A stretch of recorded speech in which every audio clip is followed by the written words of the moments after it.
Olá, gente. Hoje, 24º episódio do Motorizando Podcast, um convidado muito especial, meu amigo Ricardo Feitosa. Estou aqui também com o Pedro, que vai me auxiliar, me ajudar aqui nesse bate-papo. Nós vamos ter hoje dicas super importantes, muito valiosas, mas somente depois que a Adélia soltar aí a nossa vinheta. Vai lá, Adélia.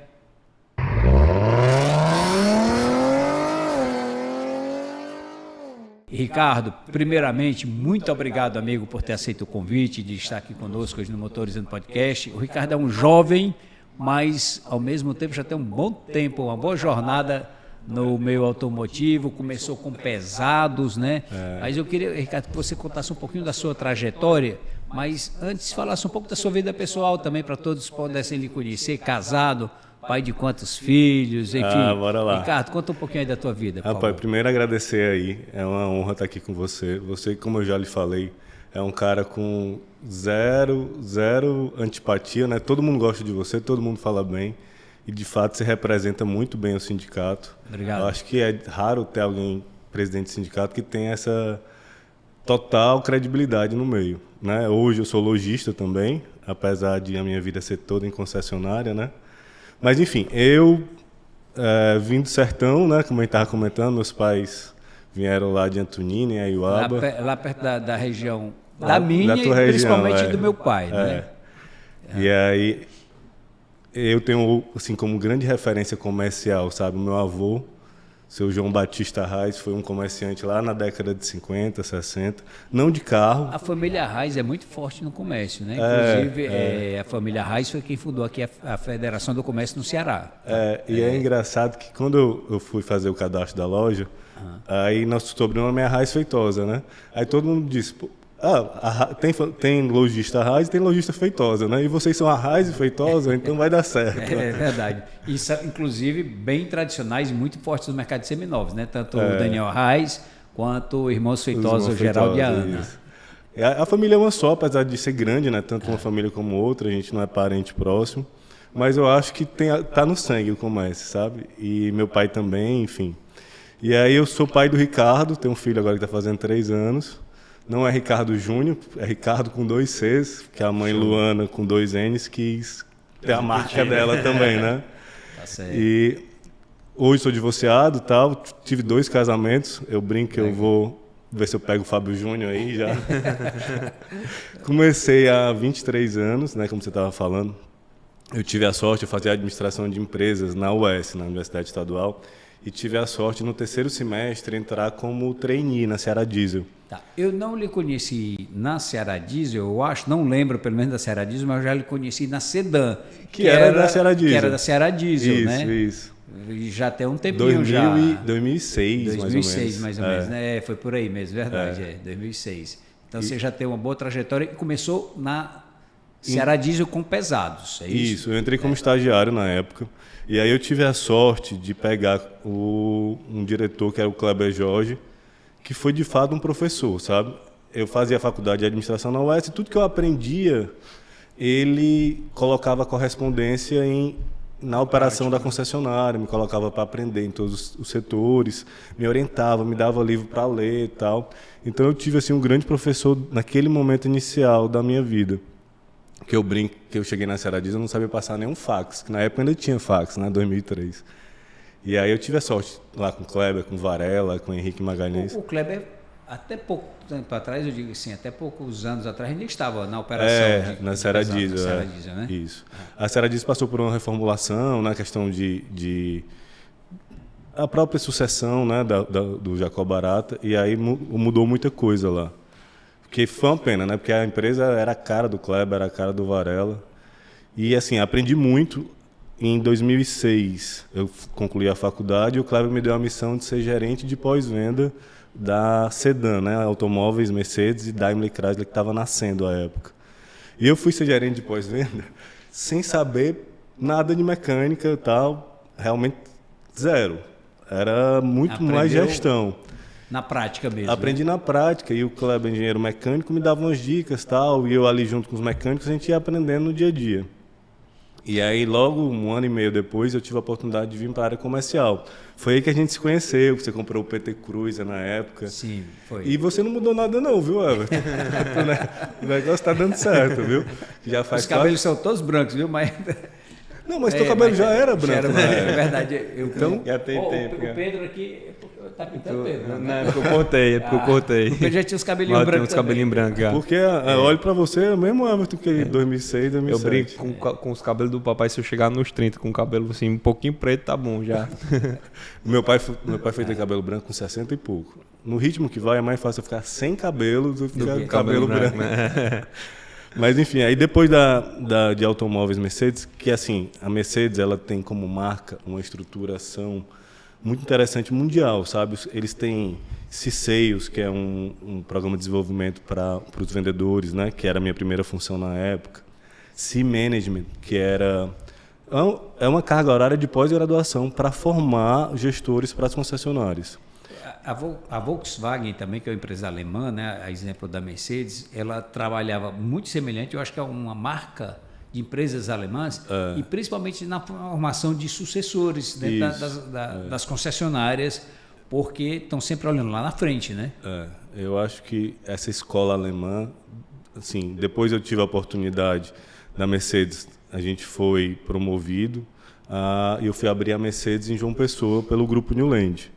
Aí, lá a gente teve a oportunidade de abrir a Mercedes e a Jeep, naquele momento inicial, que estava a fábrica de Goiânia, em Pernambuco, inaugurando, o lançamento do Renegade, ali no começo de 2015. Você trabalhou Mercedes pesados, automóveis e quais outras bandeiras? Aí a Jeep, naquele momento inicial, lá em João Pessoa.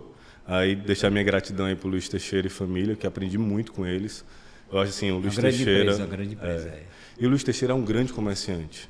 Além de assim, empresário, mas eu acho que a questão comercial é muito forte nele. E aprendi muito, porque nesse momento inicial de estruturação, você tem que recrutar a pessoa, selecionar, treinar, né, acompanhar a final de obra, criar os processos, né, organizar.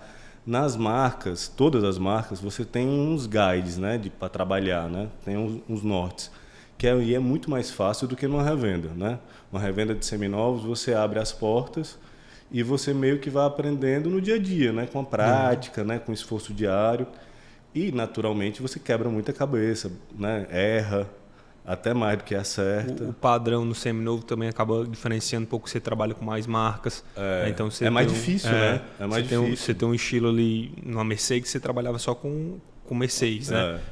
Na Jeep, você trabalhava só com Jeep. A gente não tem que entender um pouquinho de tudo. Sem dúvida, seminovo é muito mais difícil do que novo. Como é que houve esse link ou essa transição entre você atuar no mercado de novos e depois entrar no de seminovos? Hoje você tem a revenda de seminovos, mas também trabalha com consultoria, enfim. Como é que aconteceu essa mudança na sua vida?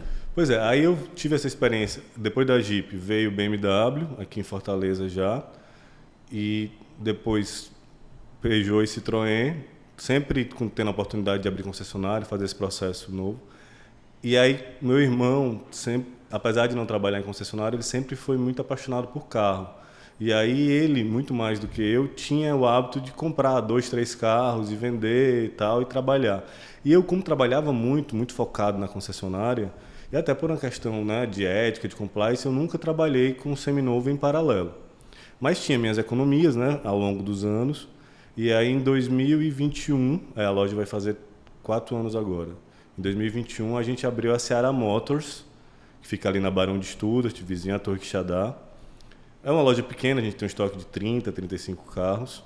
Mas desde 2021, o dia a dia da loja sempre foi com meu irmão, né? Comprar e vender, a preparação dos carros sempre foi com meu irmão. Eu sempre fui muito mais estratégico, né? De orientar, de acompanhar, né? A parte financeira e tal, de estar junto.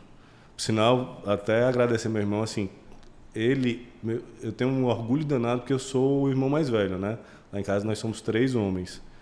E eu meio que fui um segundo pai para eles, né? No sentido de orientar, porque meu pai veio do sertão, é aquele cidadão meio grosso, sabe?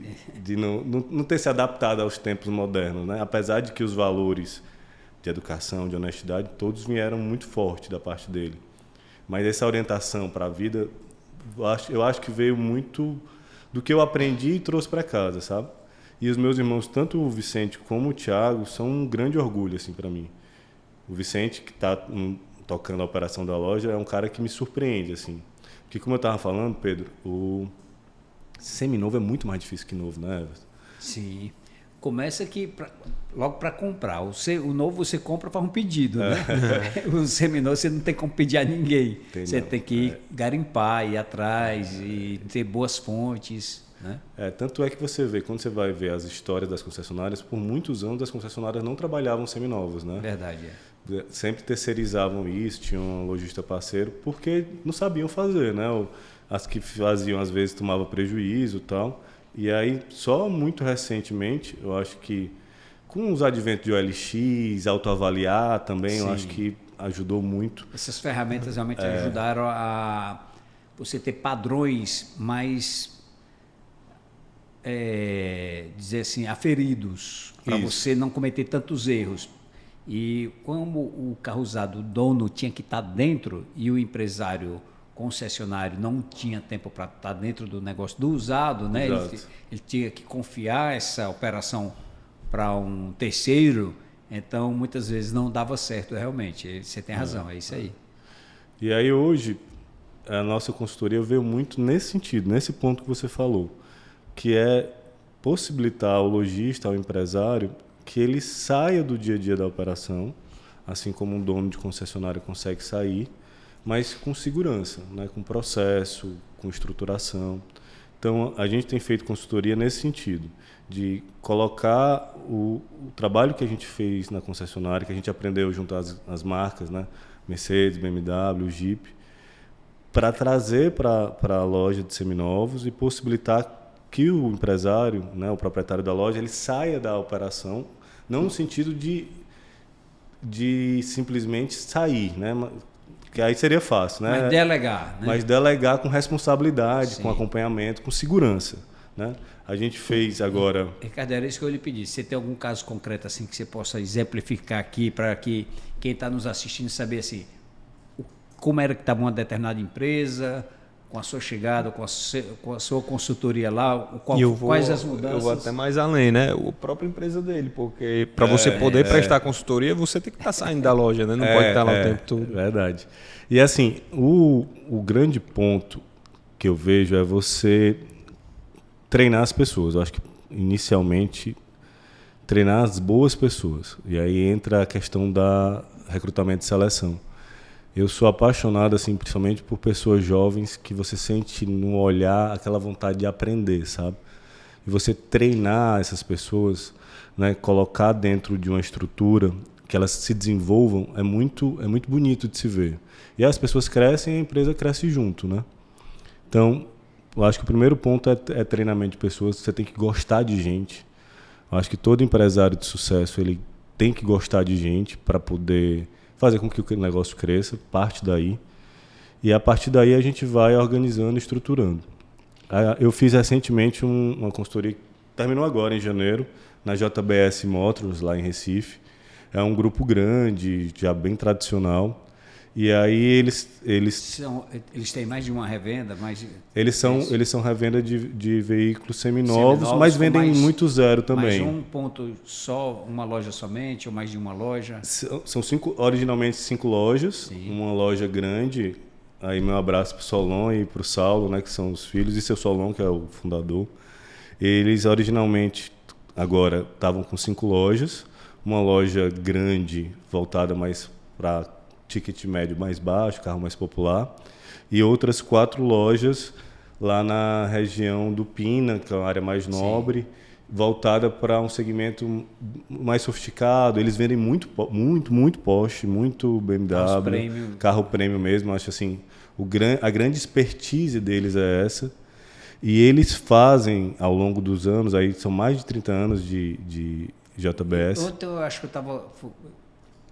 estava conversando ontem com o pessoal da Carbank, que é um braço do banco Volkswagen, e eu acho que eles citaram a JBS como parceiros dele lá em Recife, uma empresa que financia muito forte com eles. Então, se eu não me falha a memória, foi a JBS citado lá pelo pessoal do Banco Volkswagen. Aí o que a gente tinha? A empresa cresceu muito e todo crescimento é desorganizado, né? Em qualquer segmento, quando a gente vai ver as histórias das empresas, a história dos empresários, a gente vê que todo crescimento é naturalmente desorganizado, porque senão você não cresce. E aí chega um momento que você cresce e você precisa organizar, que aí é onde está o grande desafio da consultoria. É você colocar esse crescimento em processos, em tarefas, atribuir as funções para que você consiga gerir, né, e possa continuar crescendo. Uma coisa que eu digo sempre é que não existe empresa estável, né? Ou a empresa cresce ou decresce. Então, o empresário tem que estar sempre com esse norte. Ou ele vai colocar a empresa dele para crescer, ou o próprio mercado vai fazer com que ela decresça. Não tem estabilidade. É como a natureza, né? É igual a bicicleta, não pode ficar parado. Não pode ficar parado, não. É como a natureza, né? A natureza muda sempre. Então, a empresa é um organismo vivo, né? E aí, na JBS, a gente fez isso. A gente colocou o que a gente aprendeu em concessionária na reestruturação comercial. Lá, eu participei junto com o Cícero. O Cícero é do Instituto Empresariar. Não sei se você o conhece. Não conheço, não. Ainda não. O Cícero Rocha, ele faz um trabalho muito bonito, porque a consultoria empresarial dele é focada em empresas familiares, Everton. Então, assim, ele faz uma consultoria geral, onde ele trabalha a sucessão, a família empresária dentro do negócio. Então, o que eu acho bonito é ele procura que as empresas, Pedro, não morram na troca de geração, sabe? Então, ele analisa a esposa dele, a Vanusa é psicóloga, eles fazem um trabalho de análise da família. Termos psicológicos mesmo, com a vocação de cada um, tal, para atribuir os papéis da família dentro da empresa, de modo que a empresa seja perpetuada. Porque o que a gente vê, muitas vezes, eu estava vendo outro dia uns dados aqui do Ceará, são poucas empresas que têm mais de 50 anos, né? Porque justamente é muito desafiador essa sucessão, né? Às vezes o pai falece e os filhos não estão aptos ou não querem dar continuidade na empresa. E às vezes, além de não terem a vocação, mas não quer dizer que o negócio tenha que morrer. Ou você pode criar, de repente, um conselho para administrar e contrata profissionais qualificados para a empresa permanecer viva, né? Então, eu acho que é uma consultoria bem direcionada e bem feita, é muito importante para essas empresas familiares, porque por mais que os sucessores não tenham a vocação que o pai tinha, mas ele pode dar continuidade ao negócio, né? Perfeito, é exatamente isso. E eu até estava brincando com o Cícero outro dia, eu disse, rapaz, eu sempre admirei muito a profissão de médico, né? Porque o médico salva vidas. E agora, como consultor, eu estou muito feliz porque o consultor salva empresas, né? Tá certo, salva o CNPJ, né? Salva a pessoa jurídica. E a gente, às vezes, não tem ideia do que é a importância de uma empresa, tanto para a família como para a sociedade. Porque, por menor que a empresa seja, a gente está ali, no caso da minha loja, né? Nós somos 10 pessoas dentro da loja, entre vendedor, a equipe, né? A empresa é pequena, 10 pessoas só, mas são 10 pessoas que dependem dali, né? Se aquele negócio fechar, aquelas 10 pessoas e suas famílias vão precisar de outra fonte de renda. Então, toda empresa tem essa razão social muito forte. E você vê casos, às vezes, até de empresários que, por exemplo, a empresa cresceu, recebe uma oferta de venda da empresa e vende a empresa, né? A gente ouve vários casos nesse sentido. E você vê que muitas vezes o empresário entra em depressão, a família se desestrutura, porque a empresa era ali o condão, né, da família. Então, é de fato muito importante pensar no médio e longo prazo e sair do dia a dia. Então, essa é a principal função da nossa consultoria de reestruturação comercial. Possibilitar que o cara saia do dia a dia e venha mais para o tático, para o estratégico. Legal. Além disso aí, assim, tu presta alguma consultoria na parte realmente operacional do dia a dia, de otimizar resultados, lucros, Sim. Tem algum trabalho focado, voltado nesse sentido também? Como dizia um professor meu, a gente primeiro ganha o pão, depois filosofa, né? Então tem que ganhar o pão, a coisa tem que estar girando, né? Então a gente acompanha, quando a gente começa o trabalho, a gente faz naturalmente primeiro o diagnóstico. Daí a relação com a medicina, né? Faz um diagnóstico de como a empresa está, né? Os processos, as pessoas, né? E como a gente quer ficar, né? Como a gente quer se tornar. E aí a gente faz aí começa grade de treinamento, o que é que precisa ser feito, desde o titular, né, o proprietário, até... As mudanças geralmente têm que começar pela cabeça, né? Pelos titulares, porque se o titular não muda, como é que ele quer que a equipe toda mude também? Se torna difícil, né? Tem razão, verdade. Ele nem contrata consultoria, né? Se ele não tiver com vontade... Mas para ele contratar a consultoria, a cabeça dele já tem que ter mudado, pois né? é, porque ele já tem que estar com vontade. Geralmente é centralizador, essa pessoa geralmente assim, não... Eu que tomo a decisão, faço tudo. Sempre foi assim, tá dando certo, né? Eu tenho um pouquinho dessas características. Um pouquinho só, viu? Mas eu ia também fazer uma pergunta, Ricardo. Em relação ao que você aprendeu nas concessionárias, você disse que abriu algumas concessionárias, né? Participou do processo de abertura. E o que você aprendeu e o que você usa hoje para aplicar para um loja de seminovos, por exemplo? Pedro, acho que por maior que seja a marca, por maior que seja a atração natural da marca, a base de todo comércio, e carro não é diferente, é o bom atendimento, né? Então, assim, todos os KPIs, pesquisa de satisfação das fábricas, existe toda uma quantidade de ferramentas para mensurar o bom atendimento. E o que é o bom atendimento, né? Uma coisa que eu aprendi é que tem gente que nasceu para atender, tem gente que nasceu para estar junto, para conversar, para conduzir o cliente a um fechamento da venda, e tem gente que não nasceu para isso. Então começa daí, né? Eu estava até conversando com o João Júnior da Ceará Motor, né? Sim. Aí o João estava indicando um funcionário para ele, né? O João disse: não, mas ele é assim. Ou ele não é? Porque quem nasceu para cão nunca vai ser gato. Aí eu brinquei, João sendo o João, né? Mas de fato tem gente que parte do sim, que parte da empatia. E tem gente que não que é travado, que talvez seja mais habilidoso, né, num trabalho individual, tal, que não consiga conviver com gente. Pode ser preparado, né? Isso aí eu creio que você possa trabalhar. É mais difícil, mas é possível. É possível trabalhar. Mas assim, parte daquele ponto que a gente falou, não é uma virada de chave da própria pessoa, né? Muito mais do que só a qualidade, a pessoa também tem que ter uma virada de chave de querer fazer um atendimento melhor ou algo do tipo. Mas se a pessoa já tiver um dom, uma vocação, o treinamento é muito mais rápido e o resultado é muito melhor. É muito mais fácil.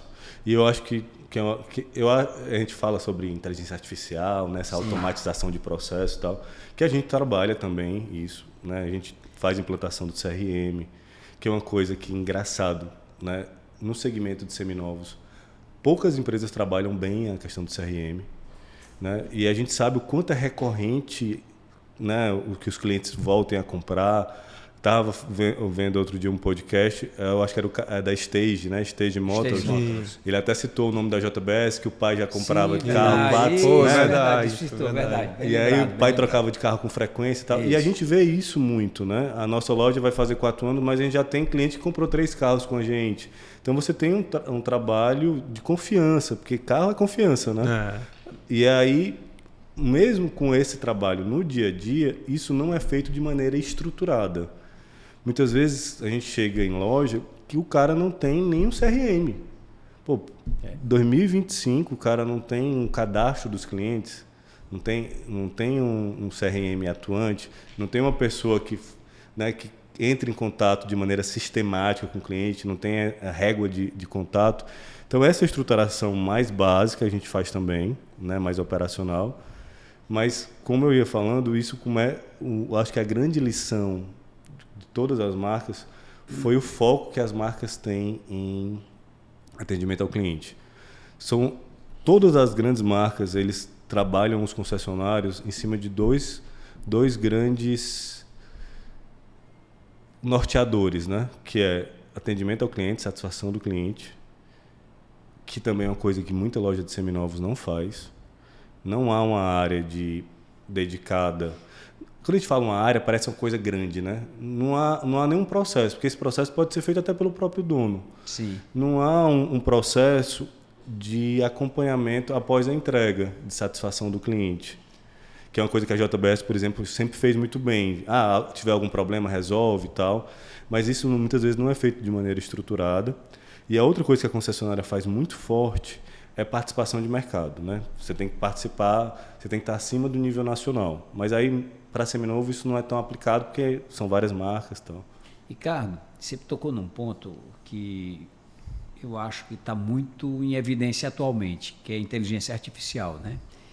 E muita gente recorrendo à utilização de inteligência artificial, estudando e tentando aplicar nos seus negócios. E o Pedro esteve comigo também, agora recentemente nos Estados Unidos, no NADA, que é um encontro, um grande congresso de todos os dealers, todos os concessionários americanos, né? É voltado para o mercado americano e voltado também para o setor de concessionários, mas acaba o mundo inteiro participando pela grandeza do evento e pela riqueza de palestras também, até outros players da cadeia automotiva acabam participando, né? Como lá do Brasil já tinha uma caravana muito grande, o evento foi até um pouco prejudicado por conta de nevasca, muita gente não conseguiu chegar. Só para você ter uma ideia, tinha uma empresa que ia levar 600 funcionários, só conseguiu chegar lá 200, então 400 ficaram de fora. E muita gente que ia também para verificar e para conhecer a feira não conseguiu chegar. Eu tomei conhecimento ontem de uma pessoa daqui do Brasil que foi, inclusive, coincidentemente, a gente foi no mesmo voo de São Paulo para lá. Eu consegui, com o Pedro, a gente ficou insistindo ali e tal, a gente conseguiu chegar ainda com 2 dias de atraso, mas conseguimos chegar. Ele chegou no último dia do evento, né? Ele só conseguiu assistir o último dia do evento. O evento eram 4 dias. Bom, mas o que eu queria falar é o seguinte, lá estava muito em alta a questão da inteligência artificial. Eu assisti uma palestra que eu achei muito interessante, que vai exatamente bater com o que você está falando, do atendimento, né? Se você deixar um atendimento todo automatizado, todo na inteligência artificial, você vai perder a parte humana da relação, né? Tinha até uma palestra, né, sobre isso. Né? Isso. E a palestra é bem interessante porque ele estava comentando isso. Ele disse, não, o futuro não é inteligência artificial, mas é um formato híbrido, né? Inteligência artificial com atendimento humano, vai ter que humanizar as relações também. E é exatamente isso que você estava falando, né? De ter esse contato, a confiança você adquire com relacionamento. Eu já não vendo carro há bastante tempo, mas eu tenho uma carteira de clientes que só vende carro para mim, porque gerou uma confiança, então até hoje já me vende carro. Eu acho que eu estou uns 15 anos que eu não estou mais com loja de carro. A gente já recebeu lá na loja cliente da época do vovô. Inclusive então, do meu pai, né? Tem clientes que ainda eram clientes do meu pai, né? E assim, mais de um mesmo. Já compraram carro comigo, ou já venderam carro para mim, clientes da época do meu avô. É a sua grande herança, viu? Eu aproveito isso. Mas exatamente reforçando o que você disse, né? A questão da humanização dos relacionamentos para gerar confiança. Eu sei que você dá um upgrade grande com a utilização de recursos tecnológicos e tal, você avança muito e é necessário, é importante, mas se não tiver esse outro lado de humanização das relações, não gera realmente assim uma carteira fiel, né? Exato. Você construir uma carteira de clientes para a vida inteira, né? E até hoje o Pedro tem clientes que eram do meu pai, né? Passaram para mim e tal, já compra com ele. Então, porque foi algo que foi construído de relacionamento. E aí que entra o trabalho do Ricardo mesmo, né? Como você falou bem no início, o seu trabalho como consultoria é dar vida ao proprietário, mas não é que ele saia da loja e não esteja mais lá, né? Mas que ele consiga usar a tecnologia a seu favor, a tecnologia e outros meios a seu favor, para que ele consiga fazer outras coisas, mas também quando precisar dele, tem coisas que vão ser só com ele, não tem jeito, né? O grande ponto que a gente procura é que as pessoas sejam felizes. Eu acho que no final das contas o trabalho da gente é possibilitar que o proprietário e a equipe seja feliz. E eu acho que a felicidade está muito ligada a você saber o que você tem que fazer no seu dia a dia, no seu trabalho, ter um norte para isso e ter uma recompensa financeira para isso. É o ganha-ganha, né? A empresa ganha, a equipe ganha e todo mundo fica feliz. E às vezes a gente vê o pessoal trabalhando meio à moda antiga, que é aquele cara que, tipo assim, é a barriga no balcão, né? E aí fica lá meio com medo de ser roubado, meio com medo de... Acha que o funcionário, que o cliente está querendo sempre levar uma vantagem e tal. Não que você não precise ter esses cuidados, né? E a gente, como consultor, faz essa estruturação de processo para que esse cuidado seja feito não necessariamente com a barriga no balcão, né? Para dar liberdade, para que o empresário possa ter novos negócios, né? Tenha mais tempo para a família e tal. Até porque, Ricardo, perdão, é só complementando o que você está dizendo. Se as empresas e os dirigentes não utilizarem as ferramentas hoje corretas, elas vão ficar para trás. É como você falou, ou está crescendo ou está desacelerando, né? Uma das duas. Então, hoje você não tem como ficar estável. E principalmente com a velocidade de mudanças que vem acontecendo no mercado como um todo, se você não estiver realmente utilizando as ferramentas corretas, você vai ficar para trás. Aqueles que estão com realmente a barriga no balcão, a tendência é mais cedo ou mais tarde terem que fechar as portas, porque você tem que utilizar as ferramentas corretas, né? E voltando sobre a questão de inteligência artificial, a gente vê isso em todas as áreas, né? Eu tenho uma pessoa muito próxima a mim que é médico, o Matheus, e ele fala sobre a aplicação de inteligência artificial, essa questão de cirurgia robótica, distância, todo esse processo. Mas, seja na medicina, seja na consultoria, nada toca mais um ser humano do que ser tocado por outro ser humano. E isso nunca vai ser substituído. E quem tem talento para tocar outro ser humano, seja para vir com a cura, no caso do médico, seja para vir com a solução, né, da consultoria, a venda de um carro, tal, ele vai ser tão melhor quanto mais habilidoso ele for na tratativa com outro ser humano. E isso eu acho que às vezes as pessoas não têm ideia do quão importante é, né? O cara que está lá na porta para estacionar o carro, está feliz, está bem treinado, a pessoa que está servindo café está feliz, está bem treinado. Isso faz parte de um ambiente, você cria um ambiente no seu comércio que vai naturalmente gerar confiança, que vai naturalmente gerar recorrência e a empresa vai crescer. Mas para isso precisa haver a soma de tudo isso. Aqui no Ceará, acho que tem um exemplo que todo mundo já deve ter percebido, que é uma coisa que eu percebo muito, e sempre coloco como exemplo, é o Mercadinho São Luís. O Mercadinho São Luís está crescendo muito, eu acho que eles vão para a 20ª loja agora. E você entra no Mercadinho São Luís, todas as pessoas com quem você tem contato, você vê que aquela pessoa foi treinada. Você sente que aquela pessoa está vestindo a camisa da empresa, né? Que ela tá ali feliz. É verdade. Tu tem esse sentimento também lá? A mesma coisa se você entrar numa farmácia Drogazil, fazendo um comercial aqui deles agora também, eles lhe acompanham até a porta, né? O caixa sai da posição dele do caixa e vai com você até a porta, lhe entrega lá na porta. Então é algo que você sente a diferença no atendimento, né?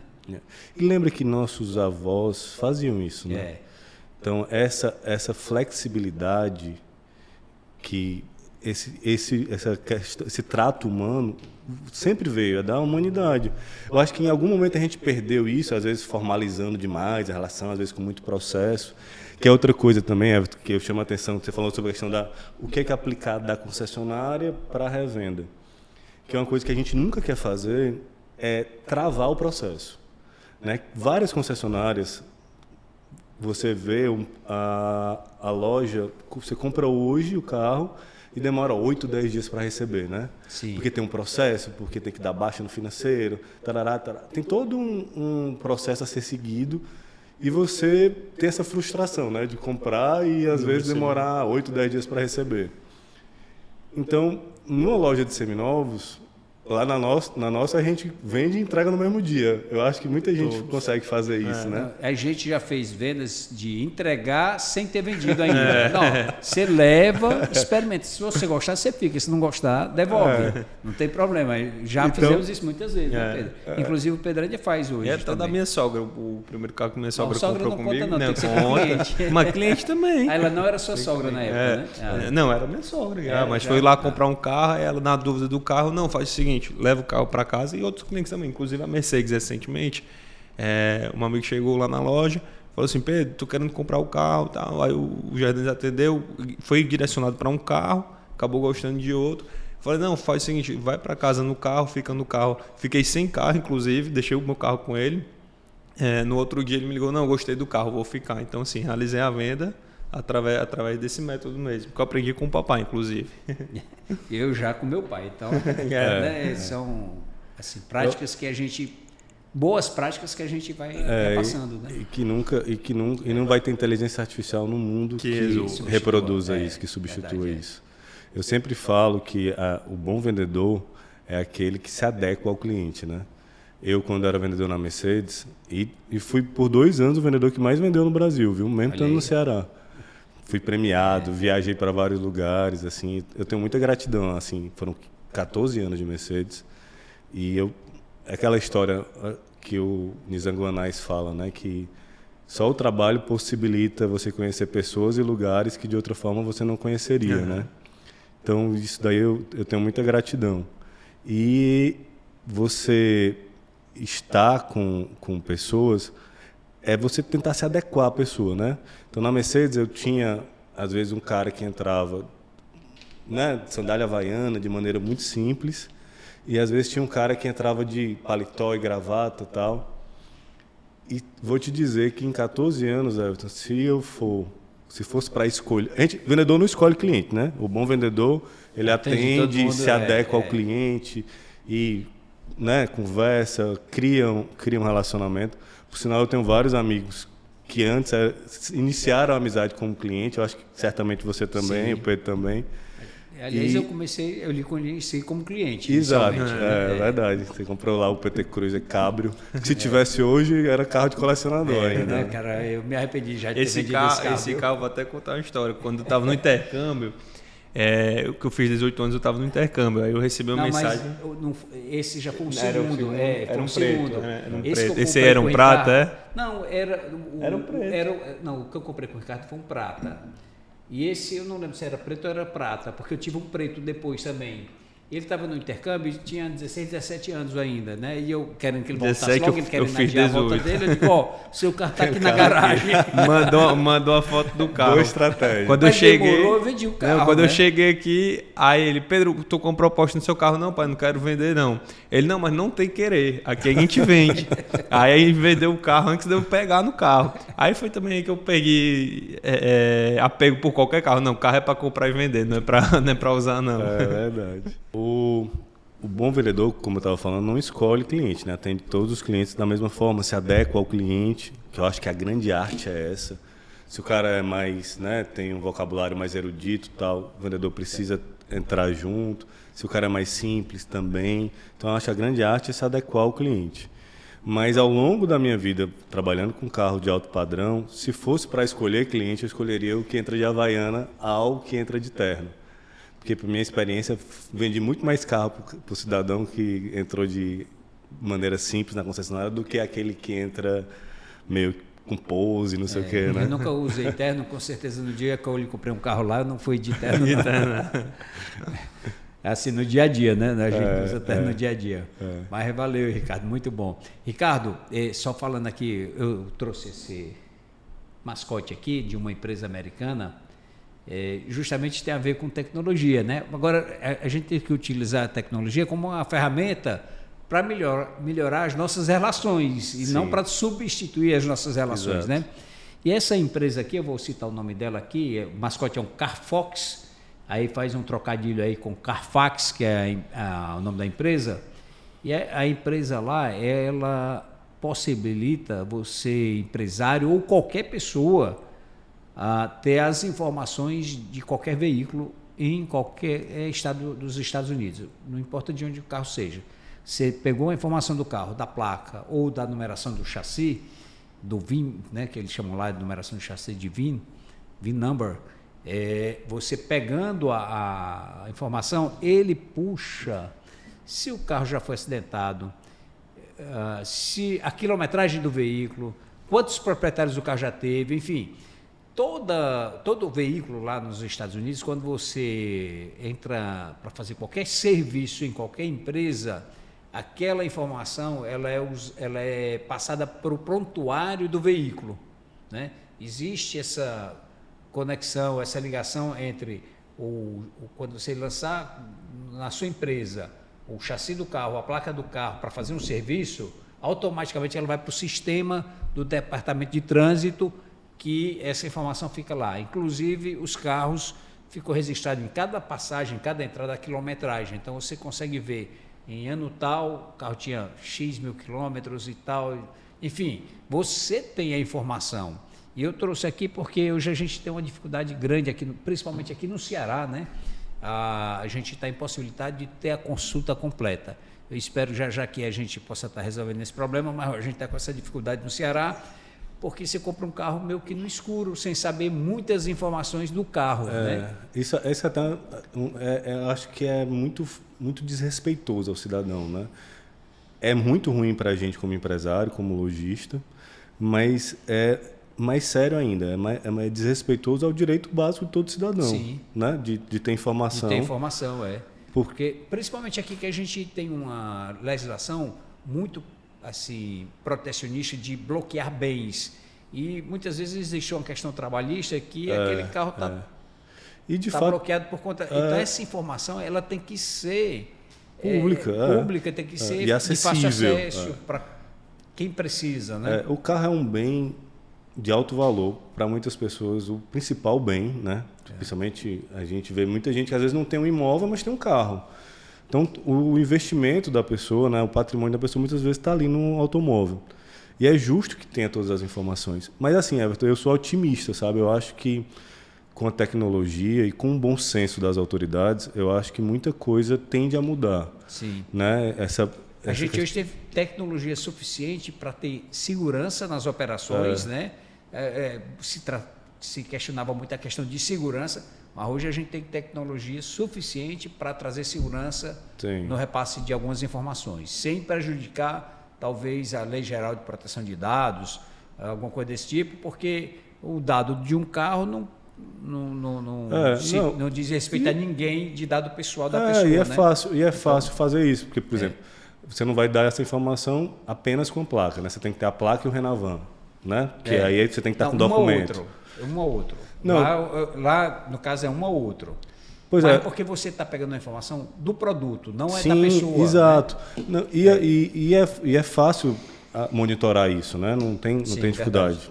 É verdade. É muito mais uma questão de boa vontade, eu acho. Ricardo, daqui a pouco a gente vai para a última pergunta, mas antes da última pergunta, eu posso ter esquecido de te perguntar alguma coisa que você acha que é importante, relevante no teu trabalho, ou alguma mensagem que você gostaria de deixar para quem está nos assistindo? Ficou faltando alguma coisa? Você gostaria de estar dando alguma mensagem a mais? Eu sou muito apaixonado pelo potencial humano, sabe, Everton? Então, acho que o grande ponto de todo empresário de sucesso, o grande ponto em comum é gostar das pessoas e tratar bem as pessoas. Então, eu sempre digo isso nas consultorias, eu só participo de um trabalho se as pessoas ali envolvidas, elas acreditarem na sua equipe, né, valorizarem a sua equipe, porque eu acho que para ter um bom atendimento, para ter sucesso comercial, precisa antes gostar das pessoas. Então, acho que o grande ponto é esse. E tendo boas pessoas motivadas, a gente consegue treinar, a gente consegue organizar, elas farão o processo correto, estarão motivadas a isso e tudo dá certo. Legal. Acho que a minha é isso. É verdade. Pedro, a gente esqueceu de fazer uma coisa, mas eu até fazer no final mesmo, sabe por quê? esse pedido que a gente vai fazer, a pessoa só vai curtir, só vai comentar, se gostar, né? Eu pedi no começo, nem sei saber se vai gostar, né? A maioria dos podcasts a pessoa pede assim, curta, nem ouviu ainda, nem assistiu o podcast todo, já está pedindo para curtir. Vou mandar para os familiares. Se tiver gostado, só se tiver gostado, né? Curta aí, comente, como é que é, Pedro? É o triplo C, né? Qual é o triplo C? Curta, compartilhe e compartilhar. E deixar sugestão também de novos temas para a gente abordar aí. Se você tiver alguma sugestão, deixa nos comentários que a gente vai estar estudando. Então, se tiver gostado, pode curtir. Se não tiver gostado, também não curta.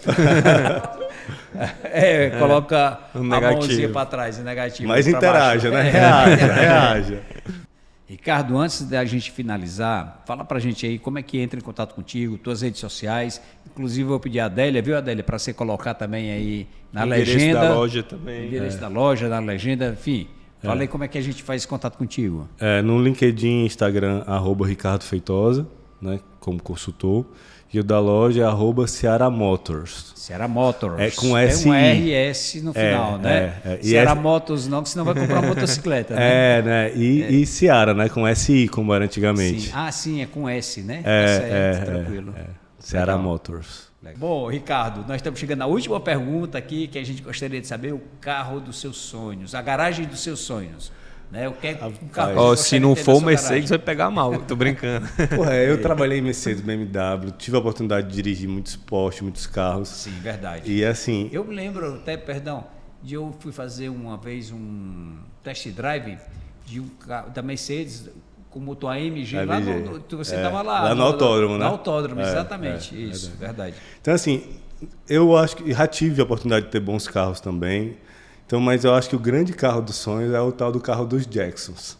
Não sei se tu lembra, mas quem nasceu na década de 80 tinha um desenho do carro dos Jacksons que voava, né? Então, já está perto de chegar nesse carro. Pois tem até um protótipo aqui no Ceará, né? De tipo um carro voador pequeno, né? Inclusive, eu soube que o governo do estado está procurando aí empresas para trabalhar melhor nesse protótipo aí, alguma coisa nesse sentido. Não tenho muitos detalhes não, mas já tem realmente um estudo. Tem um protótipo que outro dia o Beto Studart estava lá no BS, né? Eu vi. No prédio dele lá, estava lá um protótipo já desse veículo. Então o carro dos meus sonhos é aquele. Que a gente vai daqui para São Paulo em 1h30, 2.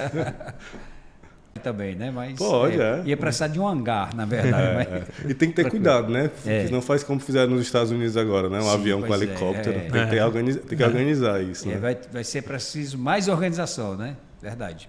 Bom, gente, muito obrigado. Que Deus abençoe e até o próximo episódio. Valeu, obrigado, hein?